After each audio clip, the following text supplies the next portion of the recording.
Hello and welcome to the top custom Hearthstone cards of the week. First up we have the Living Mountain, 9 mana 3/15 legendary neutral minion with taunt that reads, this minion takes up 4 spaces on the board and isn't destroyed by destroy effects. So for this card, taking up 4 spaces on the board means that this minion is 4 slots wide, commonly known as a thick boy. And so with this out on the board, you're allowed 4 total minions instead of the normal 7. In addition, you can only play the Living Mountain if you have 3 or less minions on your board. I've showcased a card before that takes up multiple spaces, but it's still a cool game mechanic. Flavor-wise, it creates a massive board presence for a card representing a mountain, and gameplay-wise, it's actually quite the drawback.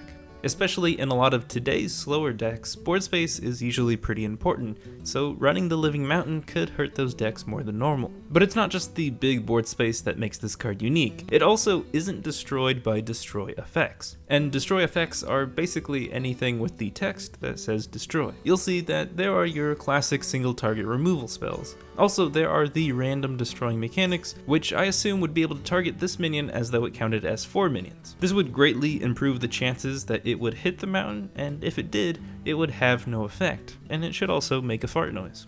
Poison minions also wouldn't affect this card because the text of poison is destroy any minion damaged by this. There's also some other quirky interactions. Any damage meant for your own minions, like for a destructive warlock, wouldn't actually destroy the mountain, but you'd still get the effect as though you did. Shadow Flame gets the board clear, Void Terror and Ratcatcher get the stats, and the cube gets the death rattle, but good luck getting enough board space for 2 more mountains. Probably my favorite interaction is that the mountain doesn't even compete in brawls. Ignoring destroy cards is definitely a super interesting and a powerful perk to this card. So what happens when you put these two abilities together? Well, for a 9 mana 3/15 taunt, it's okay because it can't easily be destroyed, and opponents will likely have to resort to finding damage with their minions or other spells. This isn't necessarily hard to do, but it should take more than the usual value to destroy the mountain. Opponents likely won't be able to use these single target removals they've been holding onto, and this forces them to use other resources. Still, it's hard to tell if the cost of this card is justified.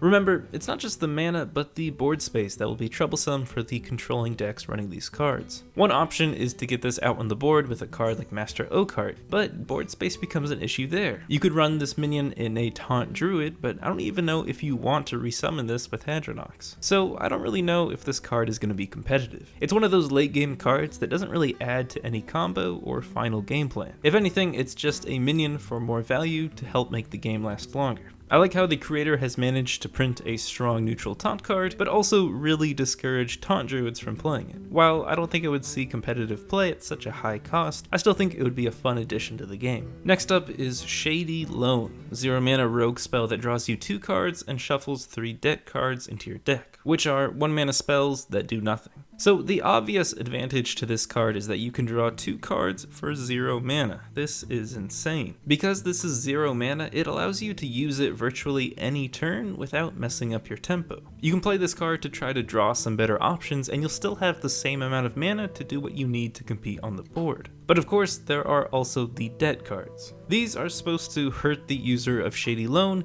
in 2 ways. The first one is bad draws. It's gonna suck when you're searching for lethal, and instead you draw one of these. Shuffling debt cards into your deck leads to future draws that are just gonna be worse. The only real way around these debt cards is Sulking Geist, adding more draw, or you could actually find a way to use them. 1 mana do nothing spell isn't great for most classes, but Rogue can actually find some uses for it. It's a great buff for Edwin, activate any combo card, and it's a cheap spell for Auctioneer if you're still rocking that deck. It isn't ideal to play a debt card, but Rogue could make it work. And that's kind of where I'm at with this card. The benefits greatly outweigh the negatives. You get this insane draw value immediately, and because most rogue decks are about speed and tempo, you'll probably finish the game before you actually draw all of these debt cards. Aggro decks have the advantage of being able to ignore long-term consequences, and Shady Lone plays right into this. I think this card would make so many people mad in Odd Rogue, so I'd prefer it change to shuffling 4 or maybe even 5 debt cards. That way it would help ensure that aggro decks would still have to pay something for this spell. Another option could be to make it 2 mana, draw 2, and instead the debts autocast, causing you to spend 1 mana crystal when you draw it, but then drawing you another card right after. I think this change could be a bit more fair,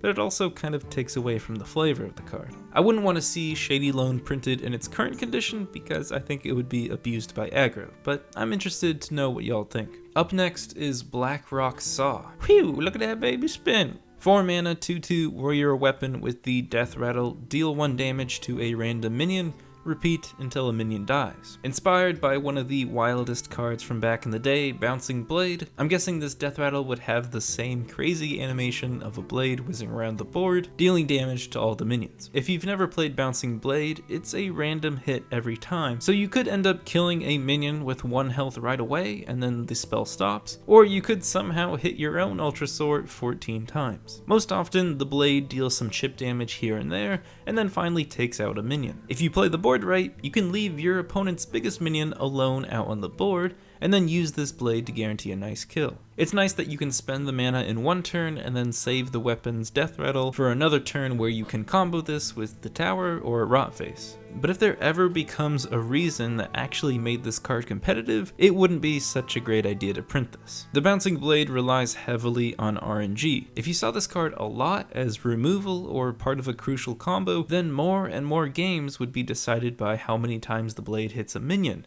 or what minions survive. And really, that's not very fun gameplay. So because this card isn't really powerful, I think it would be fine to put in the game. It's a fun way to bring back a cool aesthetic, and I think people could use it for memeing and non-competitive use. I love the animation the creator put with this card, and it's a solid design. Next up, we have Bards of the Hallows End. 2 mana Warlock spell with Echo that summons a random Hallows End Bard. There are 4 of these bards, ranging from 1/1s to 2/2s in stats, and the abilities such as Rush, Taunt, Poison, and Lifesteal. But what's really interesting about these bards is that each one buffs one another. Let's say you play the spell once and summon Heartbeater, 1/2 with Taunt. You then play the spell again and you summon Horror Teller, 1/1 with Poison. Because you also have Heartbreaker out on the board, your Horror Teller is now buffed and also has charge. If you're able to summon all 4 bards, then you can see all 4 of them will be granted a buff. Now, there's something you need to consider with these bards, especially for the one with Rush or the one that can be granted charge. When you make a trade or somehow end up killing off one of your bards, it often ends up removing a buff from another one. You can trade in Spookstring, but now your Heartbreaker doesn't have the extra 5 stats. Similarly, your opponent will be able to remove a certain bard to then make another one weaker and easier to remove. There's also the random aspect of this card, because every time you play this spell, you have an equal 1/4 chance of getting any of the bards.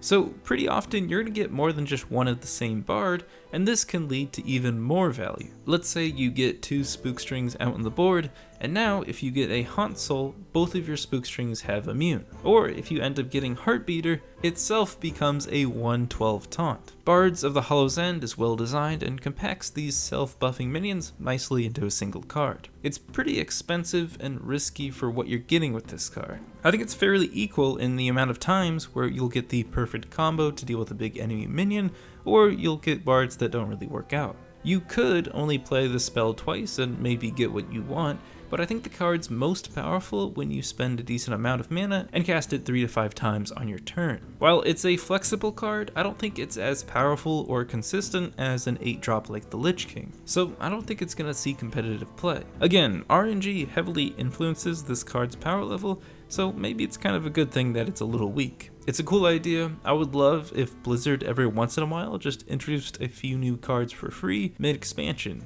shake things up a bit. And I think Bards of the Hallows End would be a fun spooky themed card for this October season. Last up, we have Into the Woods, Druid quest that asks you to summon 15 treants, and in return you're rewarded with the World Tree, a 5 mana 0/12 minion where at the end of your turn, restore all friendly characters to full health. So whether you're summoning treants from living mana off of the Soul of the Forest death rattle or playing them from your hand, once you've summoned 15, you get this tree. If your opponent doesn't deal with it on their turn, then it will continue to heal you and your board. Likely your opponent will want to get rid of it though, so you can combo it with Baleful Banker or Zola the Gorgon to get more copies and play them when you need healing again. Now, you may be a little hesitant with the idea of giving Druid this strong card, but remember, we're talking about treants. You can't just fit 15 treants into any old deck to get this quest to work. You can try in a Taunt Druid or Token Druid by running Soul of the Forest to summon more treants off of a wide board, and also throwing in a living mana, but I think this game plan is risky and it still takes up 4 to 5 cards in your deck. You'd probably be better off just running armor cards or healing instead of these clunky treants. So in reality, for this quest to work,